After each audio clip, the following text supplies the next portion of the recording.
साथियों नमस्कार। विश्व गुरु तथागत गौतम बुद्ध की जय। आज हम आपको शाक्य शब्द और वंश की उत्पत्ति के बारे में बताते हैं, तो आइए ध्यानपूर्वक सुनिए।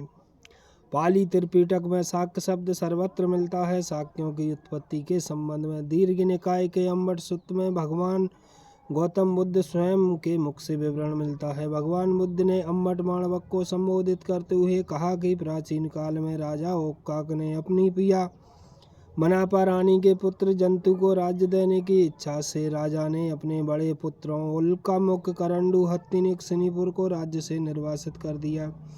वे चारों पुत्र राज्य से निकलकर हिमालय के पास एक सरोवर के किनारे एक साल वन में निवास करने लगे। जाति व वंश की रक्षा करने के लिए पुत्रों ने अपनी बहनों के साथ विवाह कर सहवास किया। कुछ दिन बीत जाने के बाद राजा इंचवांकु ने या राजा ओक्काक ने अपने मंत्रियों और दरबारियों से पूछा, हे दरबारियों, कहाँ हैं इस समय शाक्य राजकुमार? मंत्रियों और दरबारियों ने कहा, राजन, हिमालय के पास सरोवर के किनारे एक महासाल वन है, वहीं कुमार निवास कर रहे हैं। वे अपनी जाति और रक्त की पवित्रता को बनाए रखने के लिए अपनी बहनों के साथ विवाह कर सहवास कर रहे हैं। मंत्रियों के वचन सुनकर राजा ओक्काक अत्यंत प्रसन्न हुआ और आह्लादित होकर राजा के मुख से ये वचन एकाएक ही निकल पड़ा, अहो शाक्य कुमार धन्य है, कुमार शाक्य समर्थ है, रे महाशाक्य वे महा कुमार परम शाक्य हैं। अत खो अम्बट राजा ओक्काक को उदानामो उदानेसी शक्यावत भो कुमारा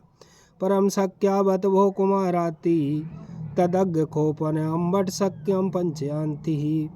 तब से वे लोग शाक्य नाम से प्रसिद्ध हुए, जिसके पूर्व पुरुष ओक्काक और आदि पुरुष राजा महासम्मत हुए। साथियों, इसी प्रकार दीर्घ निकाय की अम्बट कथा सुमंगल विलासिनी में आचार्य बुद्ध घोष ने अम्बट सूत्र की व्याख्या क्रम में शाक्य व्युत्पत्ति का विशद वर्णन किया है। उन्होंने यहाँ संक्षेप में प्रस्तुत करना समीचीन लगता है।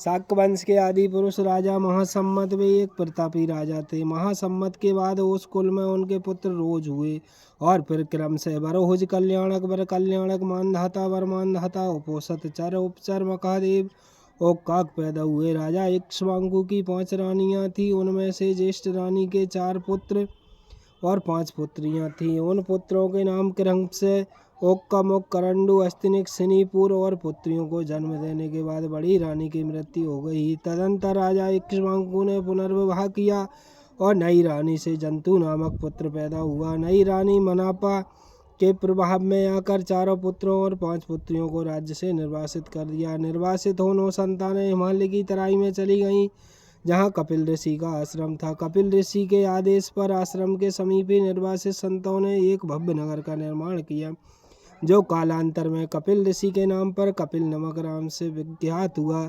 इसी कपिल नगर को बाद में शुद्धोधन ने बदलकर कपिल वस्तु कर दिया। इन राजकुमारों ने वंश की शुद्धता नष्ट न होने के उद्देश्य से अपनी बहनों से विवाह कर लिया। राजा ओक्काक को जब इस बात की सूचना मिली तो उसी समय राजा ओक्काक ने इस वंश की रक्षा के लिए समर्थ सक्षम शाक्य परम शाक्य कहकर संबोधित किया।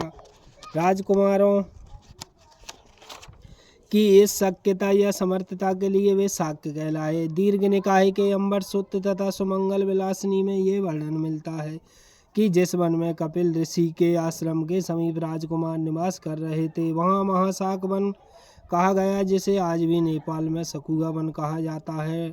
Doctor E.J. थॉमस ने सुझाव दिया कि इस महाशाक वन में निवास करने के कारण राजकुमारों का नाम शाक्य पड़ा, जैसा कि पाली विवरणों में शाक्य शब्द सामर्थ्यवान व शक्ति के रूप में प्राप्त होता है। आचार्य राष्ट्र घोष ने भी शाक्य शब्द का अर्थ महाशाक वन से लगाया है। कुणाल जातक के अनुसार शाक्य राजकुमारों को अपनी बहनों के साथ विवाह करना पड़ा। शाक्य उत्पत्ति के संबंध में दीर्घ निकाय के अम्बर सूत्र और सुमंगल विलासिनी से पूरा समर्थन प्राप्त होता है। पाली परंपरा के अतिरिक्त शब्द शाक्य शब्द की उत्पत्ति के संबंध में बौद्ध संस्कृत साहित्य में भी यत्र तत्र प्राय इसी प्रकार की सूचनाएं प्राप्त होती हैं, परंतु कहीं कहीं विशेष सामग्री के विवरण भी मिलते हैं। शोधरानंद के अनुसार ऐसा उल्लेख मिलता है कि कपिल ऋषि के आश्रम के पास जिस वन खंड में राजा इक्ष्वाकु की संतानों ने निवास किया था, वह शाक या सागौन का वन था।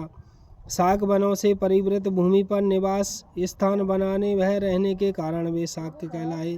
बुद्ध चरित में यद्यपि शाक्य के विषय में अभाव सा प्रतीत होता है, किंतु भगवान बुद्ध को यहाँ सदैव इक्ष्वाकु वंशीय है और काक वंशीय नाम से अभिहित किया गया है। इसी प्रकार ललित विस्तार में भी शाक्यों की वंशानुगत पवित्रता को बनाए रखने के संबंध में उल्लेख प्राप्त होता है। बौद्ध संस्कृत ग्रंथ महावस्तु में शाक्य और कोलियों के विषय में अपेक्षाकृत कुछ विशेष सामग्री अवश्य प्रतीत होती है। इस ग्रंथ के माध्यम से ज्ञात होता है कि राजा ओक्काक कौशल देश के राजा थी, जिनकी राजधानी साकेत थी।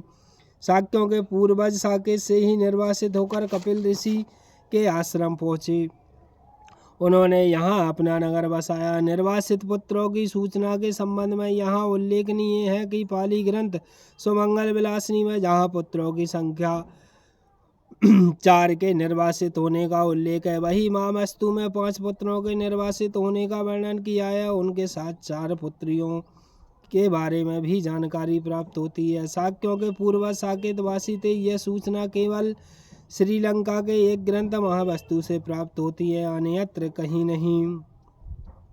अवदान कल्पलता में शाक्योत्पत्ति और अध्याय में भी शाक्यों के वंश और उत्पत्ति का विशद वर्णन मिलता है। उपयुक्त विवरणों से यह प्रतीत होता है तथा यह स्पष्ट होता है कि शाक्य शब्द एक प्राचीन जाति के लिए प्रयुक्त किया गया है, जिसने अपनी समर्थता, योग्यता, सक्षमता, शक्ति के बल पर अपने वंश और जाति की रक्षा करने में सक्षम हुई। राजा ओक्काक की 9 संतानें जब राज्य से निर्वासित हुई तो सबसे पहले राजकुमारों के सामने एक ही प्रश्न आया होगा कि किस तरह अपने वंश और जाति की रक्षा की जाए तथा उसे आगे बढ़ाकर एक समृद्ध वंश में परिवर्तित किया जाए। इस कार्य के लिए उन्होंने अपनी क्षमता के अनुसार शाक्य शब्द की उत्पत्ति मालूम हुई पड़ती है। जैसा महावंश से पता चलता है कि शाक्य वंश के आदि पुरुष राजा महासम्मत से यह वंश शुरू हुआ था, जिन्हें सर्वसम्मति से वहाँ की प्रजा ने महासम्मत का पद प्रदान किया था। राजा ओक्काक और फिर राजा शुद्धोधन तक यह वंश इतना विशाल और समृद्धशाली हो गया कि भारतवर्ष में इतना विशाल वंश कोई दूसरा अन्यत्र देखने को नहीं मिलता। इस विशाल गौरवमयी वंश की रक्षा करना शाक्य राजकुमारों तथा आने वाली भविष्य की पीढ़ियों का परम कर्तव्य। शाक्य वंश का परिचय है। शाक्यों की राजधानी कपिलवस्तु में जयसेन नामक एक शाक्य राजा राज्य करता था। उसके बड़े पुत्र का नाम सिंहानु था। सिंहानु का विवाह कोलीय वंश की राजकुमारी कंचना से हुआ था और उसके 5 पुत्र शुद्धोधन, शुक्लोधन, धोतोधन, शाक्योधन तथा अमितोधन हुए। साथ ही उनकी 2 पुत्रियां अमिता और पमिता भी हुई। यतः कहा गया है कि शुद्धोधनो, धोताधनो, शुक्कोधनो, अमितोधनो, अमिता, पमिता च इमे पंचई साधुवे।